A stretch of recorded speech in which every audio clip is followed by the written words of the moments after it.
말씀을 함께 나누도록 하겠습니다. 누가복음 3장 16절입니다. 요한이 모든 사람에게 대답하여 가로되 나는 물로 너희에게 세례를 주거니와 나보다 능력이 많으신 이가 오시나니 나는 그 신들매를 풀기도 감당치 못하겠노라. 그는 성령과 불로 너희에게 세례를 주실 것이요 손에 키를 들고 자기의 타작마당을 정하게 하사 알곡은 모아 곡간에 들이고 쭉정이는 꺼지지 않는 불에 태우시리라. 아멘. 지난주에 설교가 라디오에 나가고 테이프가 돌아다니면서 많은 전화를 받았습니다. 대부분의 전화는 테이프를 구할 수 없느냐, 그리고 격려하는 그런 전화였는데, 그 중에 한 통 제가 받은 전화는 아마 그 목사님의 추종자 내지는 그분이 파견하신, 이 LA에도 있으니까요, 그분인 것 같아요. 그런데 그분이 전화를 하셔서 당신이 이제 새로 시작하는 사람 같은데 그 큰 분에게 찍혀서 좋을 거 하나도 없다, 이르겠다는 거죠. 이 바닥에서 크기 위해선 높은 사람들에게 찍히면 절대 클 수 없다는 거죠.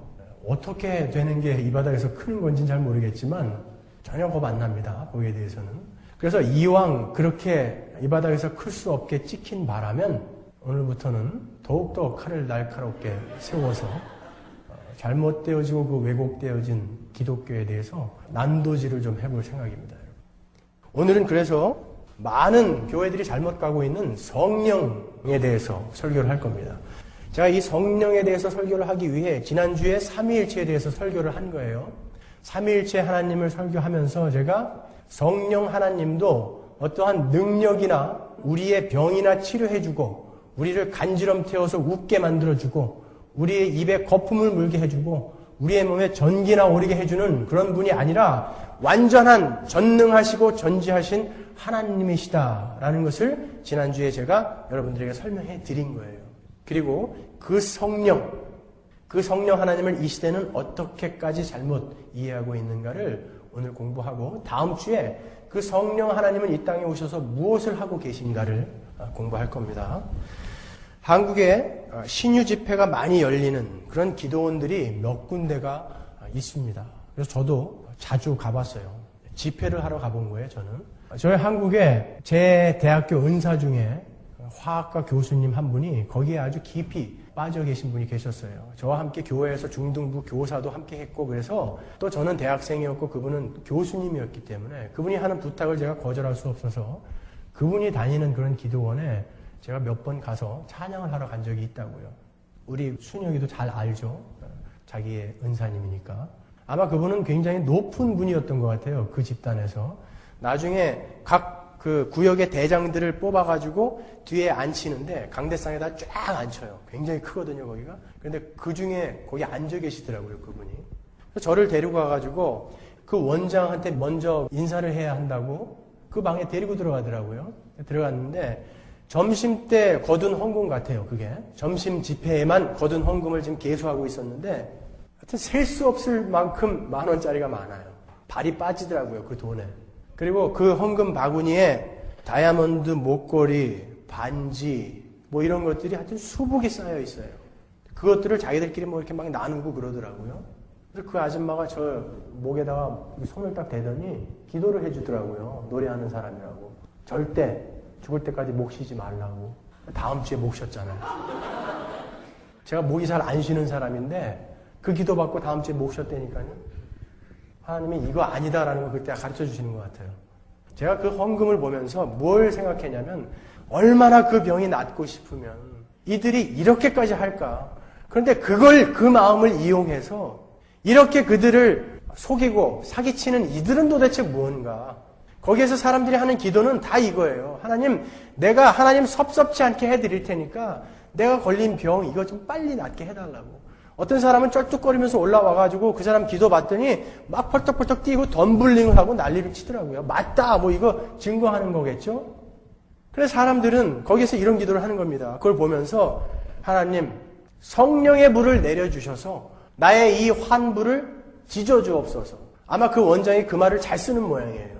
그러니까 성령의 불을 내려주셔서 나의 이 아픈 곳을 지져주옵소서. 이 기도를 하더라고요. 수천 명이 모여가지고. 성령이 무슨 인두입니까? 지지게? 성령 하나님을 그렇게 취급하더라는 거예요. 그러면서 그것을 거기에서 병이 딱 낫는 그 장면을 성령 세례를 받았다 그래요. 그분들은. 성경이 말하는 성령 세례가 과연 그것인가? 제가 사역을 벌써 15년 이상 하고 있으니까 여러 가지 종류의 집회들을 많이 다녔다고요. 어떤 집회에 가면은 이 앞에서 어떤 사람이 깔깔깔깔 웃기 시작하면 그 옆에 있는 사람이 이렇게 전염이 되는 모양이에요. 그래갖고 옆에 있는 사람이 같이 웃어요. 그러면 이게 물결처럼 뒤로 쫙 가면서 거기 있는 회중이 다 웃어요. 그들은 그때를 성령이 임했다 이렇게 이야기하더라고요.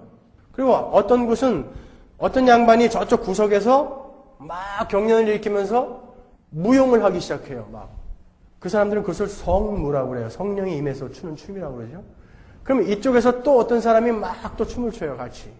그러면은 뭐 앞서거니 뒤서거니 하면서 전체가 다 막 니나노판이 되는 거예요. 그걸 그들은 성무라고 하더라고요. 성령이 임했다. 이렇게 신비한 것, 기적적인 것들이 일어나는 곳에는 항상 성령의 이름이 회자가 되고 그들은 그것을 성령 세례를 받지 않는 자들은 동참하지 못하는 곳이라고 이야기를 합니다. 그러니까 자기가 그들이 이야기하는 성령 세례를 받지 못했어도 자기는 아무런 느낌이 없는데도 일어나서 막 춤춰요. 나도 뒤질 수 없다라는 것이죠. 그리고 자기는 아무런 감동이 없는데도 이들이 웃기 시작하면 회중 가운데서 웃기 시작한다고요. 과연 성경은 그런 것을 성령 세례라고 하는가? 이 지구상의 인구를 50억이라고 가정했을 때 지금 더 많아졌죠. 이 통계가 아마 굉장히 오래전에 난 통계 같은데 그 중에 16억이 하나님을 믿는다고 그래요. 16억. 그 중에 캐톨릭이 9억이에요. 지금은 13억이 넘는다고 그러죠. 그리고 이렇게 신비적이고 기적을 지향하며 신앙하는 사람들, 소위 은사주의자, 오순절파라고 하는 사람들이 3억 3천만 명이에요. 그리고 복음주의 기독교를 믿는다고 하는 사람들이 3억 5천만 명입니다. 그런데 캐톨릭 안에 있는 많은 대다수의 사람들이 바로 이들이 주장하는 이 신비적이고 이 기적적인 그러한 신앙을 지지하고 있고 지향하고 있다고요. 거기다가 성공해도 마찬가지고요. 그 안에도 이러한 신비적이고 기적적인 것들을 지향하는 사람들이 굉장히 많아요.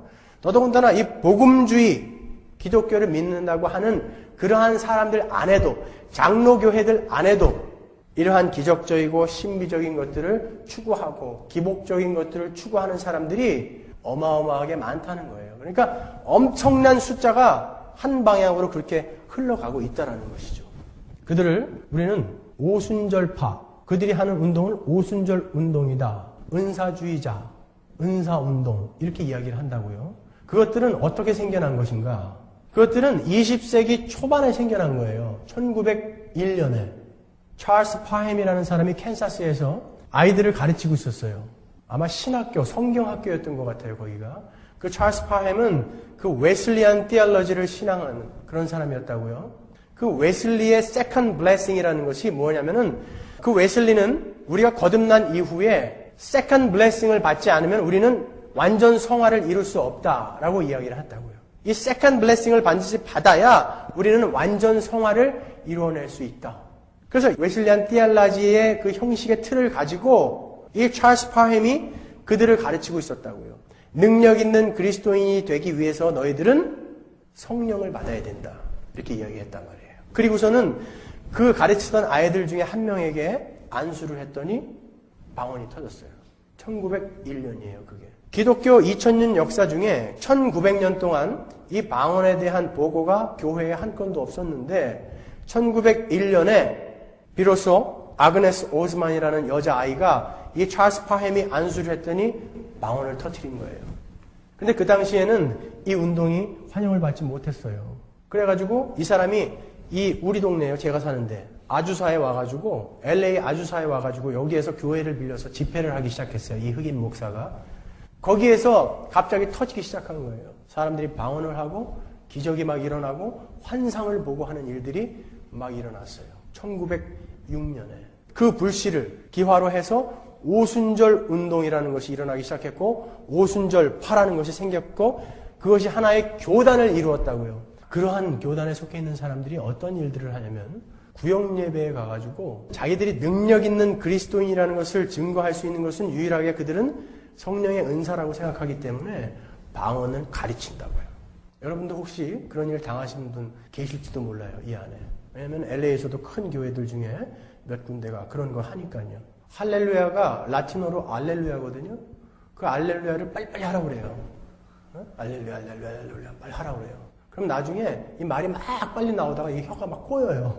그러면 그 사람들은 방언이다 그런다고 이야기한단 말이죠. 자기가 아닌 줄 알아요, 분명히. 그런데 방언이다라고 이야기한단 말이에요. 그런 일들이 왕왕 일어난단 말이에요. 연습을 시킨단 말이에요. 왜 이 시대의 교회에서 그렇게 방언을 연습시키면서까지 방언을 하게 할까? 그리고 왜 이렇게 연습을 하면서까지 하고 싶어 할까요, 사람들이? 그리스도인의 능력은 말씀에서 나오거든요. 근데 말씀은 지겹게도 안 읽잖아요.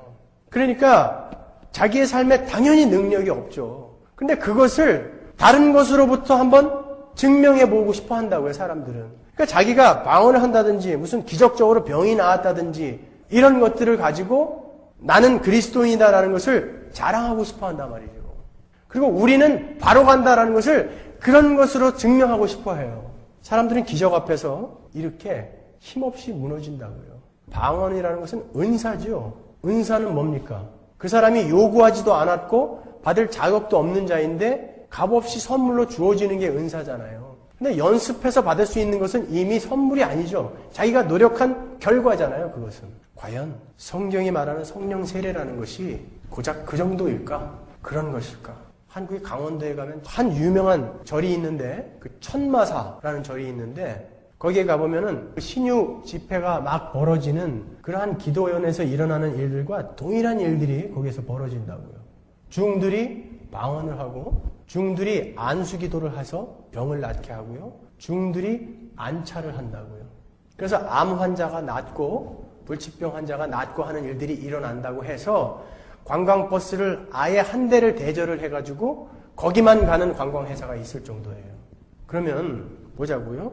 이 신유 집회가 열리는 그러한 기도원에서 일어나는 그 일과 그 천마사에서 일어나는 그 일들과 뭐가 다릅니까? 뭐가 달라요, 여러분? 여기에는 기도원에서 일어나는 일이니까 옳은 것이고 여기에는 절에서 일어나는 일이니까 그른 것이고 그렇습니까? 교회가 뭡니까? 교회라는 것은 창세전에 이름이 불리워진 하나님의 백성들의 총체를 교회라고 하죠. 이 건물은 그냥 예배당이에요, 이거는. 그 하나님의 백성들이 예배를 드리는 곳을 예배당이라고 하는 것이 여기를 교회라고 하지 않는다고요. 그러면 하나님의 말씀이 뭔지도 모르고 하나님이 누군지도 모르는 자들이 모여서 내가 섭섭치 않게 해줄 테니까 내 병 낫게 해주십시오 라는 것과 역시 하나님을 알지 못하고 엉뚱한 신을 부르면서 나 병 좀 낫게 해주십시오 라고 하는 것과 뭐가 다르냔 말이에요. 이것은 성령 세례고 이것은 악령 세례라. 뭘 근거로 그렇게 이야기할 수 있습니까? 왜 사람들은 기적에 그렇게 속절없이 무너질까? 한국에서 숭산이라는 스님이 와가지고 하버드 대학 강의실에서 30cm 딱 떴어요. 그 후로 하버드는 불교에 넘어갔다고요. 30cm 앉아가지고 뜬 거 가지고. 거기에서 유명한 형각이라는 중이 나왔지 않습니까? 화계사에 가서 지금 주지를 하나, 중을 하나, 뭘 하는지 모르겠지만 백인이 그 자리에 있던 백인이 이거다 싶어가지고 한국까지 가서 스님이 됐어요. 성령이 과연 그러한 일들을 하러 오시는 분일까? 성령 하나님이 과연 그러한 분이실까? 왜 우리는 성령을 받는 것이며 성경이 말하고 있는 성령 세례가 무엇인지 한번 살펴보자고요. 왜 기독교 2000년 역사 중에 1900년 동안 없었던 일이 100년 전에 갑자기 생겨나가지고 이 시대는 그리로 몰려가는 것일까? 그러한 일들이 일어나면서 이 그리스도인들 사이에 생긴 자칭 교회라고 하는 사람들 사이에 생긴 일은 성경을 멀리하는 것이었어요. 일어나면 목소리가 들리는데 왜 성경을 봅니까? 일어나면 눈앞에 기적들이 생기는데 왜 성경을 봐요? 그들은 일어나서 기도만 해요. 하나님이 직접 들려주신다라고 믿고 있으니까. 오늘 본문에서 세례 요한은 나는 물로 세례를 주거니와 예수님은 불과 성령으로 세례를 주신다 합니다. 예수님께서도 부활하셔서 승천하시기 직전에 제자들에게 말씀하십니다. 사도행전 1장 5절로 가겠습니다. 요한은 물로 세례를 베풀었으나 너희는 몇 날이 못되어 성령으로 세례를 받으리라 하셨느니라. 몇 날이 못되어 성령으로 세례를 받으리라 하셨느니라. 우리가 니고데모와 세례라는 설교에서 이 세례가 뭐라고 제가 말씀드렸죠? 세례는 예수 그리스도와 연합해서 죽고 그 예수 그리스도와 연합해서 다시 살아나는 것을 세례라고 한다고 했죠. 그래서 세례라는 것은 예수 그리스도와의 연합, 거기에 강조점이 있는 거예요. identification, 동일화, 동질화. 골로새서 2장 12절 보십시오. 너희가 세례로 그리스도와 함께 장사한 바 되고 또 죽은 자들 가운데서 그를 일으키신 하나님의 역사를 믿음으로 말미암아 그 안에서 함께 일으키심을 받았느니라. 바로 세례에서 중요한 것은 바로 함께예요. 함께. 예수 그리스도와 함께 나는 죽고 나는 살아나는 것이다. 이렇게 동일시, 동질화, 연합이라는 것이 이게 강조되어야 하는 것이 바로 세례의 의미인데 세례 요한이 이스라엘 사람들에게 세례를 주었습니다. 그 세례는 무슨 세례라고 하죠? 성경에서? 그럼 먼저 이것부터 여러분들에게 여쭤볼게요. 세례 요한의 세례를 받으면 구원을 받는다? 못 받는다? 세례 요한의 세례를 많은 사람이 받았지만 그들이 예수님을 못 박아 죽였잖아요. 그래서 그 세례 요한의 세례는 회개의 세례라고 한다고요. 회개의 세례. 회개의 세례는 게 뭐냐면은 나는 죽어 마땅한 자입니다. 나는 이 죄로부터 어떻게 스스로 헤어날 수 있는 방법이 없는 자입니다. 그래서 누군가가 나를 구원해내 주셔야 합니다라는 고백이 바로 세례 요한의 회개의 세례라고요.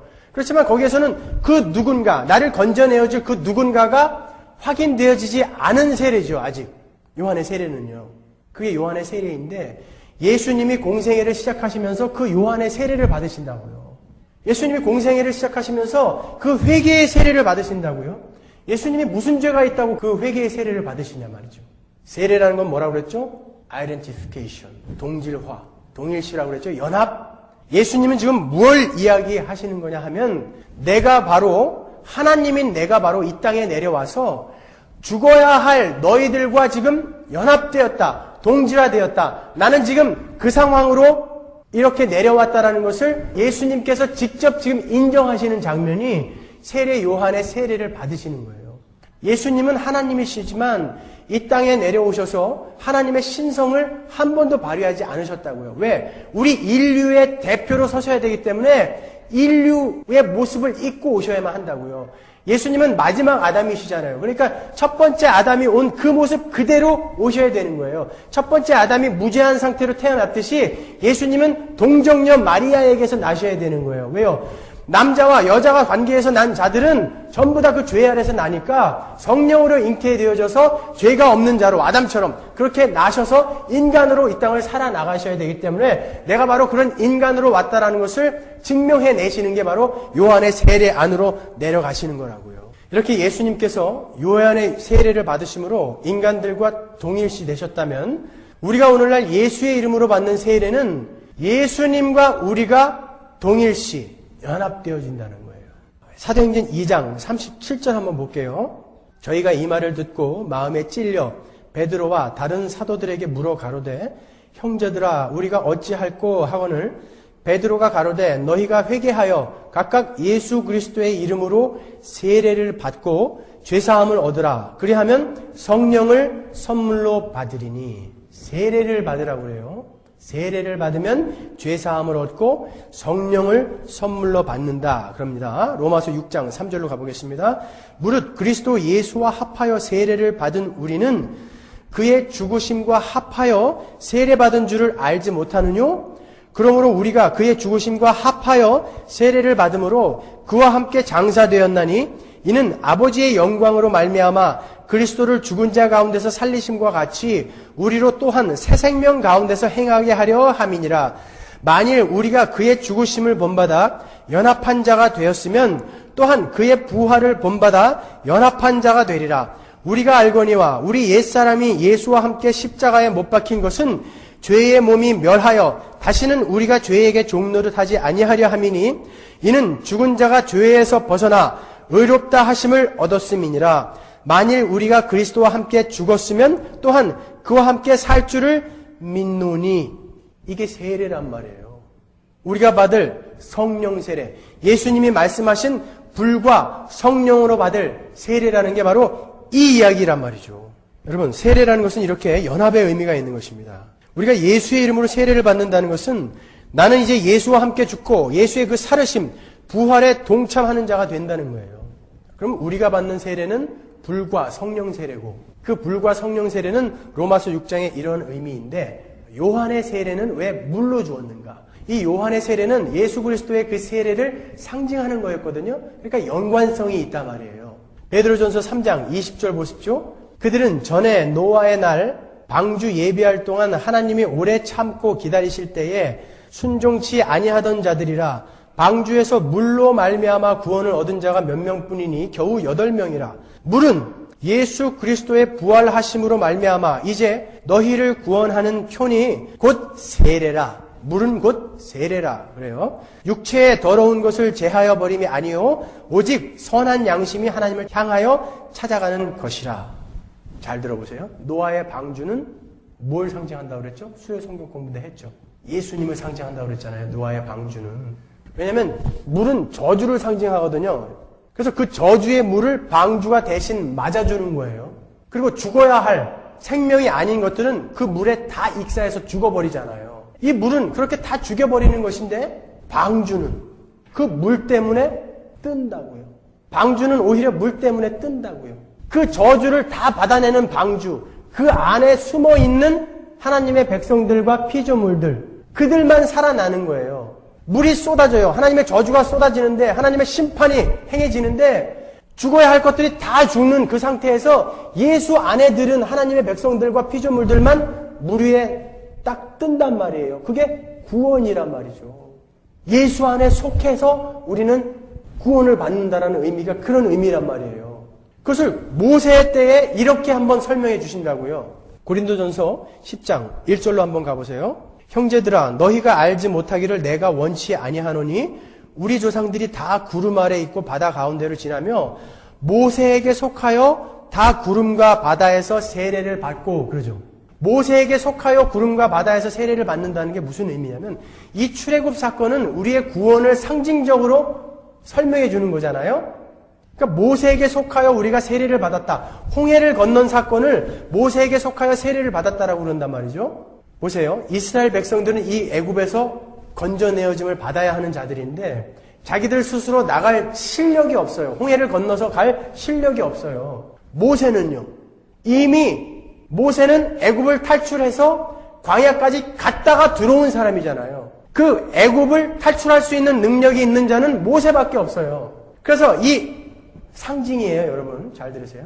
이 이스라엘 사람들이 이 애굽을 탈출하기 위해서는 모세의 호주머니 속 안으로 들어가는 수밖에 없는 거예요. 그러니까 이 애굽을 탈출할 수 있는 능력이 있는 모세가 그들을 품에 안고 홍해를 건너는 것을 세례다라고 고린도전서가 이야기하고 있다고요. 우리 서문화교회 교인 아니면 절대 알아들을 수 없는 이 심오한 진리를 무슨 말인지 아시겠습니까, 여러분? 그게 바로 그리스도 예수 안에 속해서 구원을 받는다라는 거예요.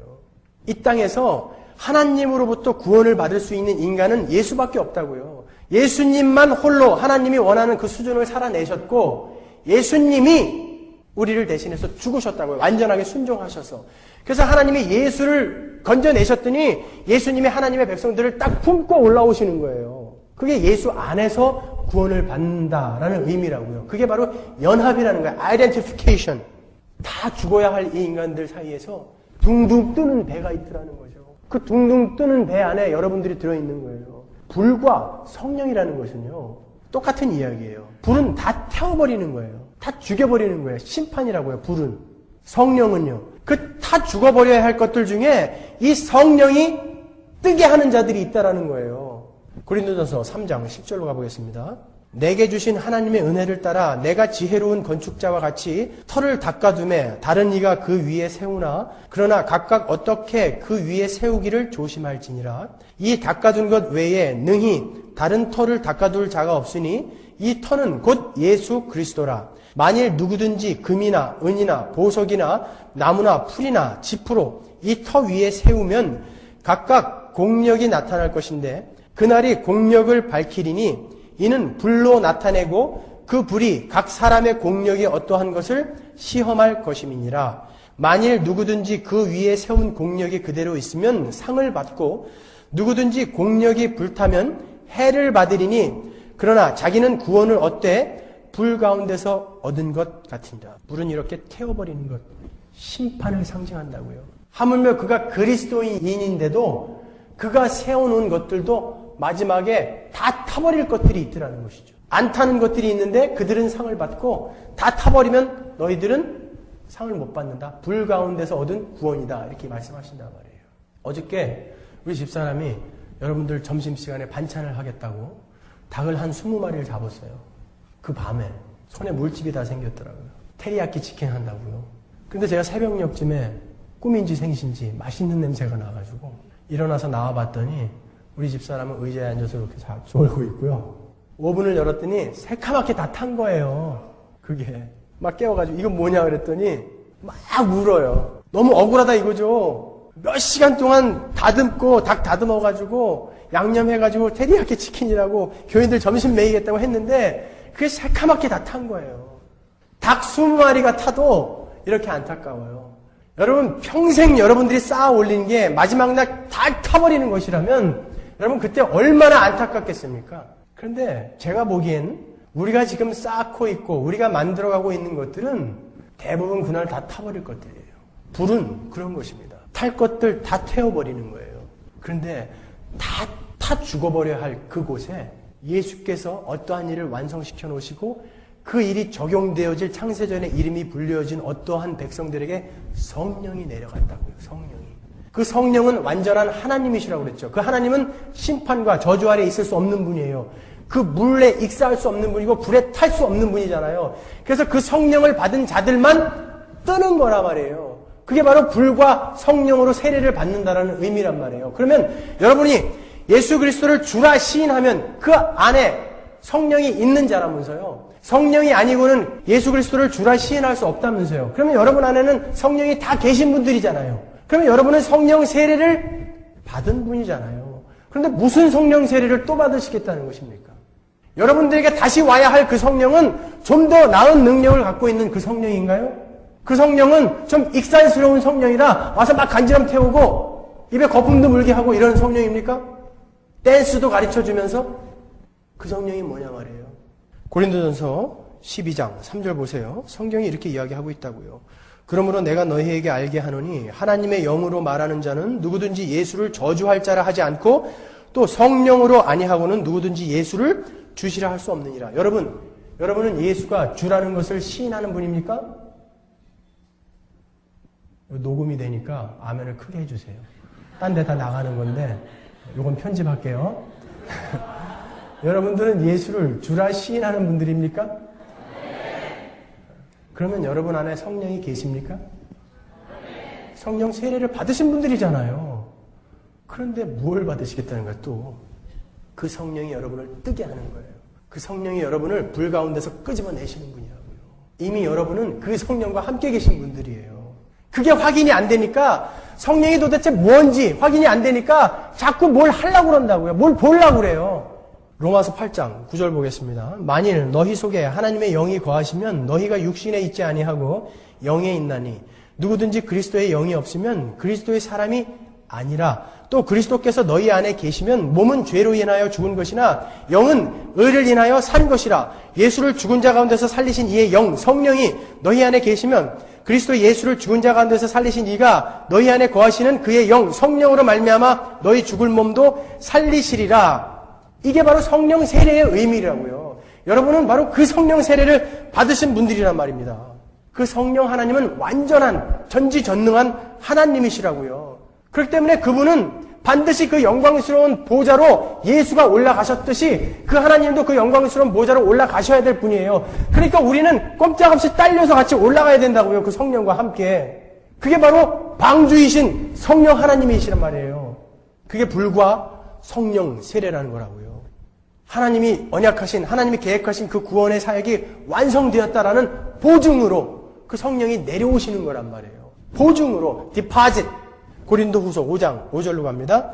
곧 이것을 우리에게 이루게 하시고 보증으로 성령을 우리에게 주신 이는 하나님이시니라. 디파짓. Spirit as a deposit.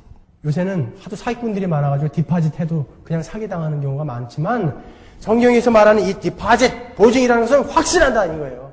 성령이 오셨다. 그러므로 너희는 절대 지옥으로 떨어질 수 없다. 그런 의미에서 그 성령 하나님이 우리에게 오시는 거라고요. 성령은 엉뚱한 거 우리에게 가르쳐주러 오시는 분 아니에요. 예수를 가르쳐주시러 오는 분이고 몸에 병난 거 그거 지지러 오시는 분 아니란 말이에요. 성령이 누구신지 그분이 오셔서 우리에게 확실하게 약속되어진 게 무엇인지 아는 사람이면 하나님 오늘 죽어도 난 괜찮습니다. 그것이 어떤 것인지 알기 때문에로 나오지 하나님 내가 섭섭치 않게 할 테니까 이 병만 고쳐주십시오 라고 안 간단 말이에요. 왜 하나님이 그 병을 못 고치겠습니까? 왜 하나님이 초대교회 때 죽은 자를 살리셨다면 이 시대 외에 죽은 자를 못 살리시겠습니까? 하나님은 뭐든지 다 하실 수 있죠. 이 시대에도 하실 수 있다고요. 그렇지만 여러분들이 그 복음, 예수 그리스도라는 그 근거 위에 그런 것들을 세우지 않으시면 여러분은 계속 그것만 쫓아가다가 왜냐면 그것이 눈에 보이는 거니까 실존적으로 보이니까 그것만 쫓아가다가 말씀은 하나도 모르고 내가 너를 왜 천국에 들여보내줘야 되니? 그러면 해답을 말을 못하는 그런 지경까지 떨어지고 지옥으로 떨어져 버리게 된다는 거예요. 사단이 노리는 건 바로 그겁니다. 여러분 성령 하나님은 완전한 하나님이세요.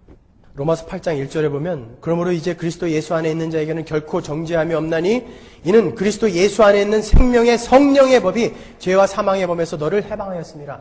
죄와 사망의 법에서 해방한 게 누구예요? 우리의 노력, 우리의 기도, 우리의 실력입니까? 성령이. 그게 성령 세례란 말이에요. 그래서 성령을 우리에게 부어주실 거라고요. 오순절날 성령이 죄와 사망의 법에서 너를 해방했다란 말이에요. 우리의 실력이나 노력과 지식을 근거하지 않고 그 성령이 하나님이 보내주신 성령이 여러분 성령은 그 저주의 물과 심판의 불에 탈 수 없고 익사하실 수 없는 분 아닙니까? 그래서 우리가 구원을 받는 거예요. 왜 오순절날 그 성령이 오시는지 아십니까? 오순절이 뭡니까? 우리 수요 성경 공부 때 자세히 공부했죠? 유대인들의 세 절기가 뭐죠? 유월절, 오순절, 수장절, 장막절, 초막절이라고도 하죠. 유월절은 뭡니까? 애굽에서 죽어야 할 장자들이 어린 양의 피가 문설주와 인방의 발림으로 해서 살아나죠. 그것을 기념하는 게 유월절이에요. 어린 양은 누구예요? 예수 그리스도죠. 예수 그리스도로 말미암아 살아나게 된 그것을 기념하는 게 유월절이라면 유월절 바로 다음 날부터 우리가 무교절을 지내요. 7일 동안. 거기에서는 무교병만 먹는 거예요. 근데 이 유월절 다음 안식일 바로 첫째 날을 우리가 뭐라고 그러냐면 첫 열매 드리는 날이에요. First fruit. 첫 이삭 드리는 날이라고도 하는데 그날 예수님이 부활하셨어요. 그 날로부터 7은 49, 49일 이후의 날을 오순절이라고 한다고요. 그래서 77절이라고도 한다고요. 오순절을. 근데 이 7이라는 의미가 뭐예요? 안식일이라는 설교에서 제가 말씀해 드렸잖아요. 7 뭡니까? 안식일이 뭐죠? 하나님이 창조하신 이 우주는 하나님이 창조하셨으며 그 자체로서 완전하다. 우리가 뭐 보탤 것이 없는 완전한 창조다라는 것을 상징하는 게 바로 안식일을 지키는 의미라고 했잖아요. 그런데 그 창조는 뭘 상징하는 거라고 그랬죠? 혼돈과 공허와 어둠인 이 죄인의 안으로 뚫고 들어오셔서 새 창조를 하시는 그 예수 그리스도의 그 사역을 미리 힌트하는 거라고 그랬잖아요. 그래서 안식일은 우리의 삶에 들어오셔서 우리를 구원해내실 예수 그리스도를 기대하고 소망하는 날이 바로 안식일이었잖아요. 근데 예수가 오심으로 안식일이 완성이 되어서 이제는 안식일을 더 이상 안 지켜도 된다 그랬죠. 그 안식일의 의미, 그 7이 7번 있으면 무엇입니까 도대체? 그 안식일의 의미가 가장 확대된 날, 그 날이 바로 오순절이란 말이에요. 자유, 해방, 그것들이 우리에게 주어지는 날, 그것을 기념하는 게 바로 오순절인데 성령이 그날 오신다고요. 다른 날도 많은데 이것을 좀 더 여러분이 이해하기 쉽게 하기 위해 제가 이 희년을 좀 설명해 드릴게요. 희년. 레위기 25장 8절 보시면 너는 7 안식년을 계수할지니 이는 7년이 7번인 즉 안식년 7번 동안 곧 49년이라 7월 10일은 속죄일이니 너는 나팔 소리를 내되 전국에서 나팔을 크게 불지며 제50년을 거룩하게 하여 전국 거민에게 자유를 공포하라. 이제는 이 해는 너희에게 희년이니 너희는 각각 그 기업으로 돌아가며 각각 그 가족에게로 돌아갈지며 자유를 공포하는 날, 50년째 되는 날, 희년, 이 안식년의 의미가 극대화된 대안식년이라고 하는 바로 그날 희년 이 오순절에 성령이 임하신다고요. 예수로 말미암아 너희들에게 내가 선물해 줄 바로 그 구원, 죄로부터의 해방, 그 자유가 이렇게 완성이 되었다 얘들아 하면서 하나님의 백성들인 그 교회의 머리 위에다가 성령을 그날 불의 혀처럼 쏟아 부어주시는 거예요. 바로 그 의미라고요. 오순절날 성령이 임하시는 거. 성령 세례를 받은 거예요.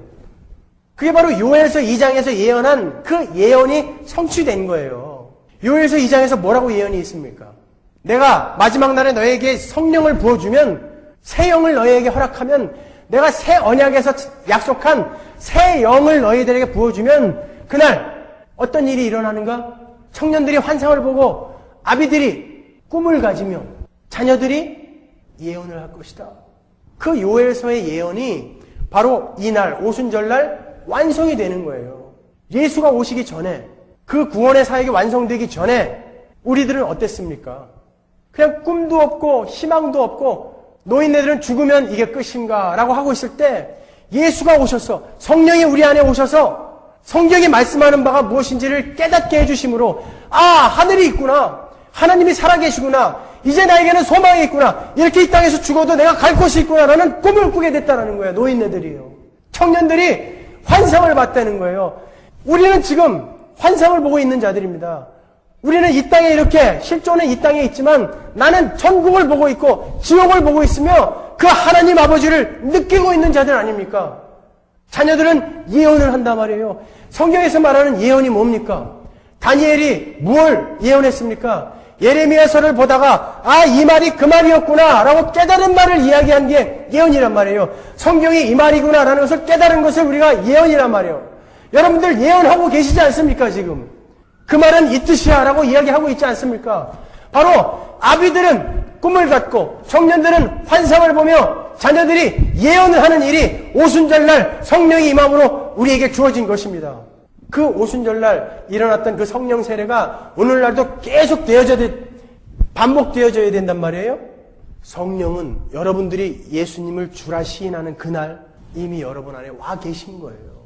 그래서 여러분은 예수를 주라 시인할 수 있고 나는 죄인이라는 것을 고백하며 나에게 주어진 의가 무엇인지를 알게 되시는 거란 말이에요. 성령은 여러분 안에 계세요. 어떤 성령을 오라고 그러는 거예요 자꾸?